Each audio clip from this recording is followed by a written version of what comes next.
you ever had a friend who is suicidal, or perhaps you've been suicidal yourself? My personal journey took me through many attempts of suicide, and I don't think many people understand the despair and the hopelessness that one feels when they go to the extreme of wanting to take their life. And many people call them selfish or call them, other words that I'm not going to say in this video, but for me, I couldn't handle being in my body anymore. I couldn't handle this life experience, and I wanted to check out. I remember the first time I attempted suicide was after a therapy session, and my therapist talked about one of his prior, I don't know why he was telling me this, but one of his prior patients who closed her eyes and walked in the middle of a busy street and was killed. And I did that. I went downstairs and I walked out into one of the busiest intersections in LA with my eyes closed. And that was the first time I was just like, hey, you know what? There's this possibility that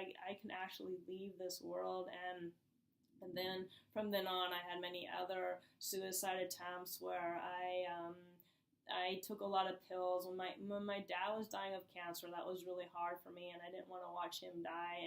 And I was already struggling with anorexia, and I was struggling with wanting to be alive already, and it was just too overwhelming to watch my dad. So I went into the cupboard and I took not all of his, but a little bit of each of his pills. He was in cancer treatment, so he had many pills, and I swallowed them, and then I got scared, and I called one of my friends, and they came over, and they banged on the door and screamed, and my dad opened the door, and my dad came in and screamed at me and told me I was selfish, and how dare I do that, and it was hard, I just really wanted someone just to say, hey, you know what, everything's gonna be okay, and I never really got that, and I struggled with just wanting somebody to tell me that, and I didn't know how to give that to myself.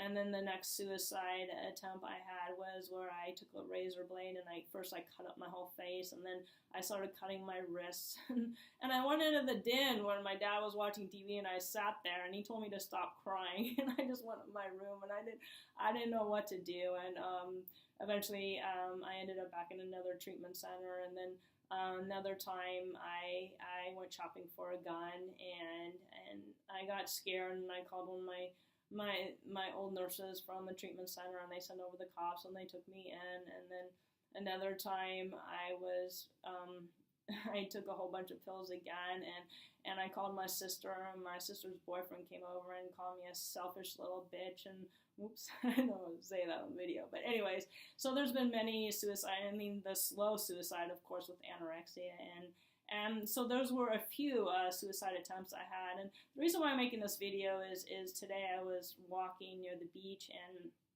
I was on this cliff that I used to go to, and I fantasized myself jumping off, and today I just started crying because it just brought back all those feelings again. Even though I'm happy now today, and I feel very at peace with myself, I just like, wow, how much struggle I've been through. I watched both of my parents die from cancer, and that was really hard. And I struggled with just being alive myself. And many people, they see me now today, but they don't really know the depths and the despair that I've been through. And it's only been these last couple of years that I've found peace within. And that's the reason why I'm making this video, to offer hope to anybody who might be struggling. And what happens with somebody who is suicidal, they get so narrow in their perception, and they think that this is the only way it's ever going to be, and it does feel like that. It feels so horrible and so frightening and so scary, and the idea that we can leave this body and not deal with what we have to deal with is an illusion, because even if we leave this body, we're still going to have to deal with our soul's lessons, because we continue to evolve wherever we are. And I got a sense of that at one point, and I just said, you know what, just take care of it now, because in the body, it's better to be in the body and take care of it than not be in the body and take care of it, I guess. I don't really know, but actually from a human perspective, that's how I feel. anyways, I want people to know that there is hope, that no matter how you're feeling today, even if you're not suicidal, but if you're feeling sad or if you're feeling depressed or lonely, there's a lot of people feeling lonely today not because they don't have people in their lives, but because they don't know how to really connect with themselves or to the higher source. And a lot of times we think people, because they have stuff on the outside, that they've got it made and that they're happy. But there's a lot of people who have a lot of stuff on the outside but are really struggling within. So never judge anybody. A lot of people call people victims and blah, blah, blah. And I said in my last video, that could be hurtful. You don't know what somebody has been through. You don't know the depths and the despair that they're going through in this moment. And a lot of people, they suppress it. They put on a happy face and say, oh yeah, everything's fine. But deep down inside, they're struggling. And that was me, because I was just so scared of judgment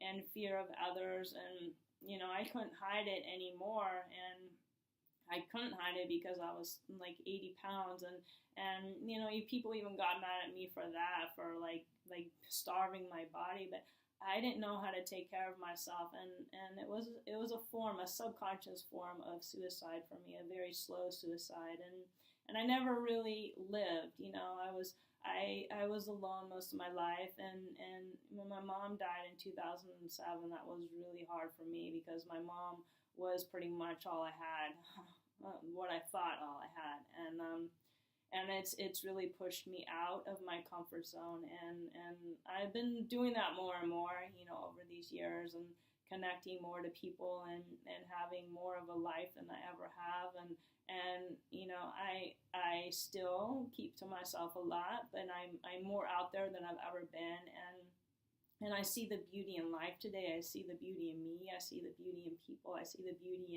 in the challenges, and I see the beauty in the blessings, and I just see beauty everywhere, and it's taken me a lot of healing to get to this point, and now that I'm at this point, I can help others through the journey, and I get it. I've been there. So if you see somebody who's struggling, like I said, just offer love, understanding, just say, I'm here for you. There's nothing you need to do to fix them. Nobody needs to be fixed. They just want to be loved.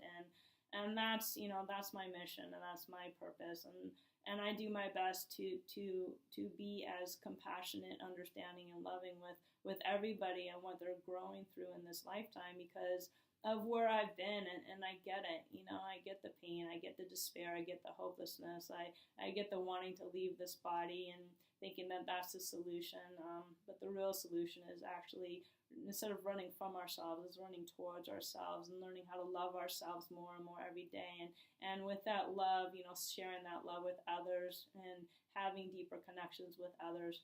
So I hope this video helped you in one way or another, inspired you, and maybe gave you a better understanding of what people go through when they're suicidal, and just really appreciate them and their journey, and just bring love to them, instead of calling them a victim and they're just a victim, or just calling them selfish.